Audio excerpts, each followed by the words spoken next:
Quería en este video concentrarme en un punto, en un concepto que hoy provoca más reacciones que respuestas. Es el concepto de dogma. Distingo a la respuesta como el fruto de un proceso deliberativo en donde nos abrimos racionalmente, emocionalmente, a la contemplación y a la comprensión de una verdad. La reacción en general es un proceso defensivo que intenta sostener casi a toda costa o a toda costa a determinada posición que no quiere dejarse vencer por una verdad quizás más amplia que lo que esa perspectiva puede abarcar, porque en general intenta que la realidad o la verdad se ajuste, bueno, a las dimensiones acotadas de esa perspectiva. Aclaro que no estoy haciendo ninguna apología del relativismo. Precisamente el relativismo tiene cierta validez en ciertas situaciones, pero el relativismo no está en el corazón de la aspiración filosófica. La filosofía busca la verdad, pero no una verdad parcial, una verdad transitoria, sino que busca a ese horizonte, que quizás siempre se abre a nuevos horizontes de verdad más profundas, pero que son los horizontes que, porque nos desbordan, provocan una conmoción existencial y nos ponen en esa actitud filosófica de querer hacernos preguntas que cotidianamente quizás no nos hacemos. Entonces, una cosa es la respuesta y otra cosa es la reacción. La palabra dogma, en el sentido filosófico, porque muchas veces, lo aclaro, se piensa que la filosofía de suyo es antidogmática, y esto no es verdad. En un ámbito filosófico o en un ámbito religioso, el dogma nos exhibe, nos formula una cierta verdad. En general es una verdad que tiene que ver con el plano del misterio, es decir, con el plano de la existencia.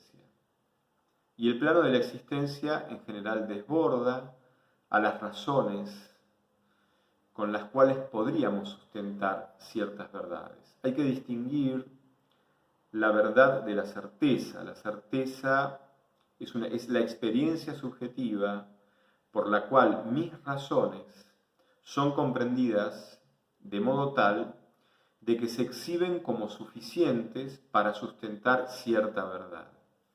Por supuesto que hay verdades que se pueden sustentar absolutamente a través de un proceso racional, en general las verdades de la matemática, pero hay verdades existenciales que en general desbordan los procesos racionales, los argumentos afectivos, valorativos e incluso los antecedentes empíricos, los hechos de nuestra vida como antecedentes más concretos,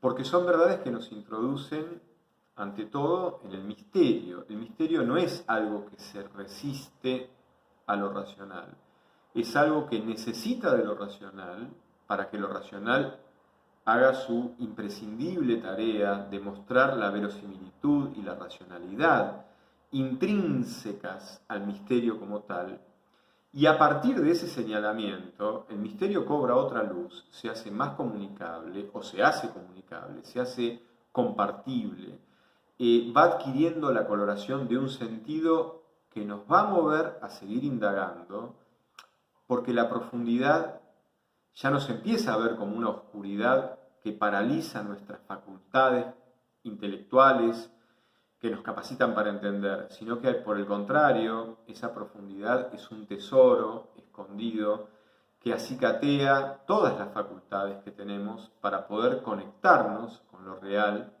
para poder participar de las verdades, aunque éstas nos desborden.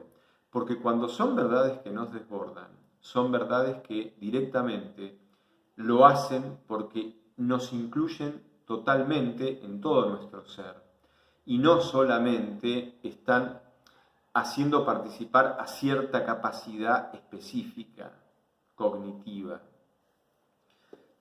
Ante una verdad trascendente, todo nuestro ser, junto con todas nuestras capacidades, también junto con toda nuestra historia, nuestras oscuridades y nuestras limitaciones, están participados en la contemplación de esa verdad. Con lo cual, un dogma, en un contexto, por ejemplo, más puntualmente religioso, expresa una verdad que primero necesita, no es que nos exige, necesita que la contemplemos. La palabra contemplar significa templarse con. Por ejemplo, en el barroco, Johann Sebastian Bach, un célebre músico, componía música para el clave, que es el antecesor del piano, y sus títulos tenían que ver con el clave bien temperado, es decir, con el clave bien templado. ¿Qué quiere decir musicalmente? El clave bien afinado. Entonces, cuando yo contemplo, yo me dejo afinar por y con aquello que estoy contemplando. Esta imagen de Saint-Exupéry del Principito con la rosa. El Principito se deja templar por la rosa. Y dejarse afinar, dejarse templar, significa dejar hablar a la rosa. De modo tal de que mi palabra contemplativa es una respuesta al misterio que se va revelando desde la expresión de eso que contemplo. Este es un momento substancial en cualquier acto creador. El creador no proyecta narcisistamente en sus obras cosas que ya conoce de sí mismo, sino que saca desde su fondo, con admiración y con conmoción, aquello que no es él mismo, pero que tiene toda la dignidad y la novedad inédita de poder participar de su propio misterio como creador, en un encuentro libre y amoroso. Entonces, esta conmoción, que está expresada bíblicamente en el relato de la creación del capítulo 1 del Génesis, cada vez que Dios separa la luz de las tinieblas o hace aparecer cierto tipo de seres, se va a leer en cada secuencia, y vio Dios que era bueno. Traten de ponerle una imagen a esta frase, y vio Dios que era bueno. Alguien que termina de poner algo en la existencia, y a mí se me viene como imagen, y que da a su vez un paso atrás para tomar distancia, esa distancia respetuosa, para poder abarcar desde el respeto, con admiración y con conmoción, eso que se presenta como novedad, pero que es digno de un encuentro que potencia a la propia criatura y que lo potencia desde la criatura, desde su novedad intrínseca y también misteriosa, potencia, enriquece, desborda y hace trascender al propio creador. Y vio Dios que era bueno. Entonces, en el fondo, el dogma exhibe una verdad que nos trasciende, que la vamos a encontrar no en la superficialidad de ciertas técnicas asociadas a capacidades cognitivas específicas. La vamos a encontrar y solamente la podemos contemplar en ese lugar metafórico, que es la morada, y que yo en algún otro video vinculaba con lo que Pascal decía en uno de sus aforismos más célebres, en sus Pensées. Todos los males de la humanidad provienen de una única cosa, decía Pascal, a saber de que el hombre no sabe estar en paz en su habitación, es decir, de que el hombre no sabe morar consigo mismo. Morada como lugar de interioridad en el cual se puede hacer presente una contemplación real, el acto de dejarme ser y templar por eso que me desborda. Y eso que me desborda, por empezar, está ya en el misterio y en el origen de mi propio ser, porque nadie es origen de su propio ser. Entonces, a esto se añade otra dificultad, que es que en nuestro tiempo las palabras libertad, responsabilidad, compromiso, absoluto, son palabras que en general tienden a provocar también reacciones más que respuestas, porque la mentalidad las disocia. Si soy libre no puedo ser responsable, porque si soy responsable y me comprometo, mi libertad deja de estar en el lugar más alto de todo lo que yo puedo valorar, porque ya está atada a su propio compromiso, entonces soy menos libre.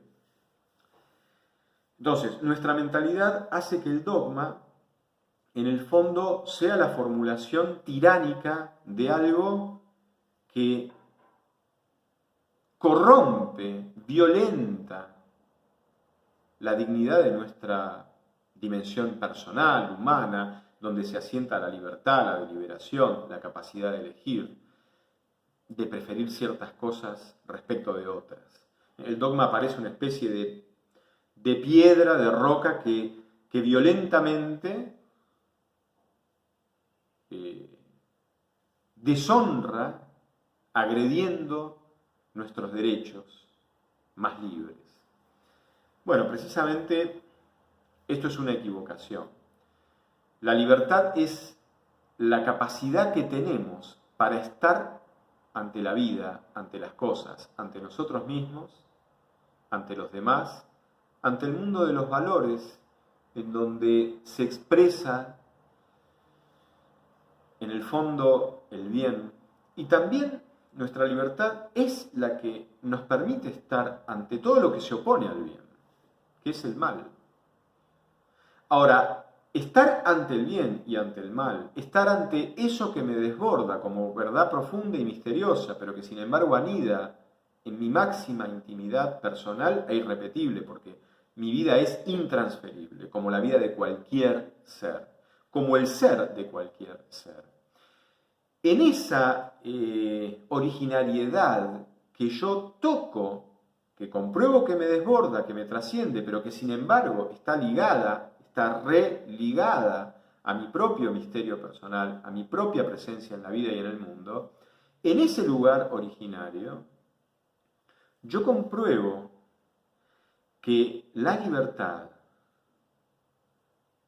en el fondo, se cumple cuando puede destinarse en un sentido definitivo que implique un compromiso amoroso, que incluye todo el discernimiento que hace falta, que incluye toda la responsabilidad que hace falta, que incluye todo el sí y el consentimiento libre que hace falta, pero que a su vez descubre que en esa destinación se realiza en ese sentido trascendente y definitivo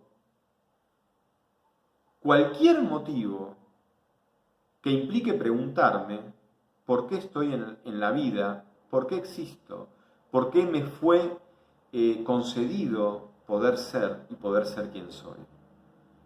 La libertad se realiza en una destinación y esa destinación es definitiva porque es una destinación que alumbra una vocación y una permanencia, una consumación. La vocación implica una consumación. Entonces, hoy en día, un dogma, escuchado a simple vista, puede parecer una ofensa tiránica contra mi libre albedrío. Porque no podemos contemplar desde este punto, desde donde yo acabo de expresar y de describir, tratando de fundamentar cuál es la esencia de la libertad, por qué la libertad desde esta esencia se puede y necesita vincularse con el compromiso, con la responsabilidad y con la permanencia. Solo en nuestra dimensión espiritual podemos encontrar permanencia porque ya sabemos que en el mundo natural, en el mismo mundo psicológico de las emociones, todo va cambiando, todo va mutando, todo es impermanente.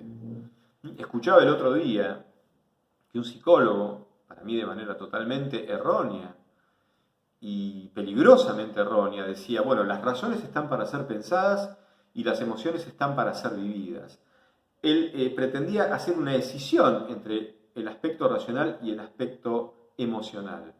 Pero justamente le estaba faltando una dimensión, que es la propia dimensión espiritual, por la cual nosotros sentimos, ya no si hace calor o hace frío, si la textura de una superficie es lisa o áspera, sino que sentimos espiritualmente si algo vale o si representa un antivalor, es decir, si degrada al bien.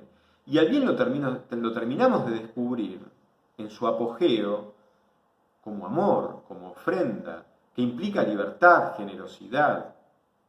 Sin el amor no hay algo, es esclavitud.